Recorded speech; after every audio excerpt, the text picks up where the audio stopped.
الله. السلام عليك وارتوى في الأرض القفراء. السلام عليك. Wabah penyakit kala puasa Ramadan. Bukan pertama kali wabah penyakit berjangkit saat umat muslim menjalankan ibadah di bulan suci Ramadan. Wabah penyakit beberapa kali menyerang umat muslim saat Ramadan. Tak jarang pada bulan puasa itu wabah mencapai puncaknya. Para ulama pun mencatat wabah itu dalam karya-karyanya. Karya-karya itu lahir saat Maut Hitam, Black Death menyergap. Wabah ini dengan dahsyat menyebar melintasi padang rumput Asia Tengah ke pantai-pantai Laut Hitam, tak terkecuali kota-kota besar dan kecil Islam. Persebaran wabah ini sangat terkait dengan aktivitas keagamaan, kata Oman Fatur Rahman, guru besar filologi UIN Syarif Hidayatullah dalam seminar daring lewat aplikasi Zoom tentang wabah dalam lintasan sejarah umat manusia, yang diselenggarakan Museum Nasional pada tanggal 21 April tahun 2020. Puncak wabah saat Ramadan. Michael Walter Dols, sejarawan Amerika Serikat, dalam Plague in Early Islamic History, termuat di Journal of the American Oriental Society mencatat wabah yang dinamakan Salam bin Qutaibah terjadi pada Rajab sampai Syawal, Februari-Juni, tahun 749 di Basrah. Nama wabah itu diambil dari nama seorang gubernur Basrah di bawah dinasti Umayyah dan Abbasiyah. Wabah ini menjadi semakin parah saat Ramadan dan melandai pada Syawal, catat Dols. Wabah berulang kali menyerang pada masa kekuasaan Umayyah yang berlangsung dari 661 sampai 750. Bahkan, seorang pejabat pemerintah menjadi korban. Ziyad ibn Abi Sufyan atau Ziyad bin Abi meninggal dunia di Kufah, Irak pada Ramadan, Agustus tahun 673. Ia menjabat gubernur Basra pada 665 sampai 670 dan menjadi gubernur Irak pertama pada 670 hingga kematiannya. Untuk alasan ini, saat wabah datang selama musim panas, kekhalifahan Umayyah meninggalkan kota. Mereka pindah ke tempat-tempat terpencil dan tinggal dekat dengan orang-orang Badui, tulis Dols. Pada abad pertengahan, pengalaman merasakan wabah saat Ramadan dikisahkan oleh Al-Makhrizi, sejarawan terkemuka Mesir. Dalam kitab As-Suluk, ia mencatat bahwa wabah maut hitam melanda Mesir mulai dari Syakban, Ramadan, sampai Syawal 749, November tahun 1348, Januari tahun 1349. Ketika itu wabah dalam kondisi terburuk. Wabah pneumonik, mungkin mirip dengan sekarang COVID-19, gejala di radang paru, sesak, panas. Ini terjadi biasanya dimulai pada musim dingin di wilayah Eropa abad ke-14, kata Omar. Ibnu Abi Hajalah menulis dapat nikmah ketika wabah melanda Kairo pada 1362. Saat itu maut hitam merebak di Eropa dan Timur Tengah. Menurutnya, puncak wabah terjadi pada Syakban, Ramadan, dan Syawal. Kalau kita lihat korban 900.000 dalam 2 bulan dari Syakban hingga Ramadan.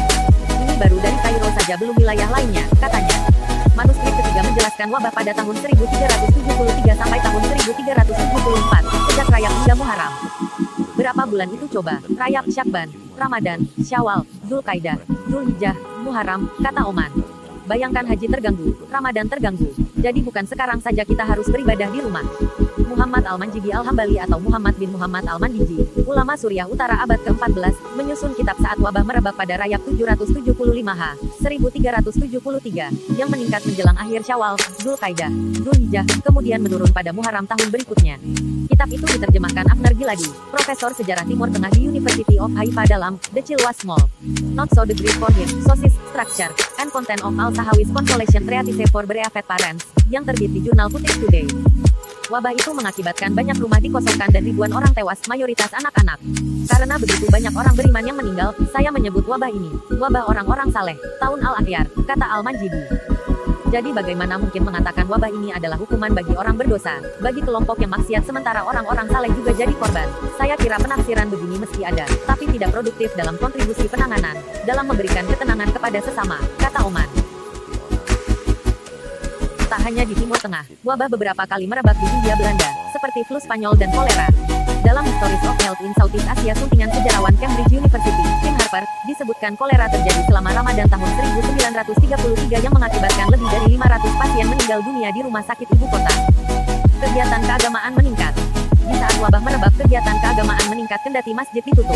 Ini spesifik ketika pandemi terjadi berbulan-bulan, ujar Oman dalam siaran ngaji manuskrip kuno Nusantara, Mariksa, lewat akun media sosialnya beberapa waktu lalu. Hal itu juga tampak dalam catatan Ibnu Battuta yang dituliskan kembali oleh Rosle, sejarawan San Diego State University, dalam petualangan Ibnu Battuta, seorang musafir muslim abad 14. Maut hitam merupakan salah satu wabah yang pernah terjadi di negara-negara Islam di kawasan Timur Tengah. Orang-orang menghentikan kebiasaan sehari-hari. Mereka lebih memilih salat dan berdoa. Kebanyakan muslim menerima wabah itu sebagai rencana Tuhan yang tak diketahui ciptaannya. Masjid-masjid ditutup khususnya saat para petugas dan anggota pengurusnya menjadi korban. Kegiatan memandikan, membersihkan, dan mengubur jenazah tiada hentinya. Iring-iringan penguburan bergerak melalui jalan-jalan dalam parade yang tak berkesudahan.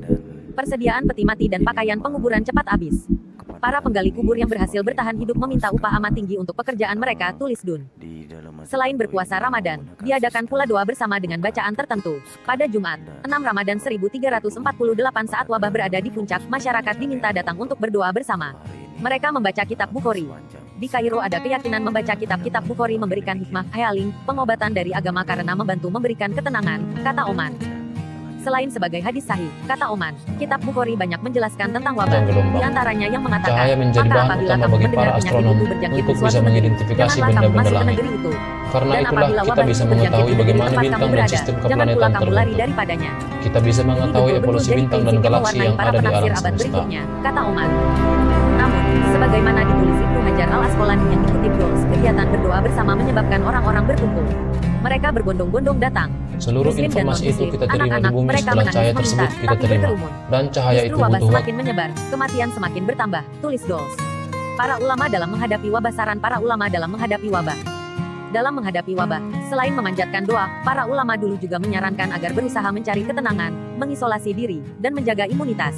Cover ulama tetap berkarya di tengah wabah. Ulama tetap berkarya di tengah wabah. Meski terkena wabah, para ulama ini tetap berkarya, mencatat pengalamannya selama menghadapi wabah. Wabah sejak zaman Rasulullah. Wabah sejak zaman Rasulullah. Wabah yang melanda negeri-negeri Islam. Seorang khalifah dan keluarganya menjadi korban. Copyright 2020 Historia.idpt. Global Visi Media. All rights reserved. Historia.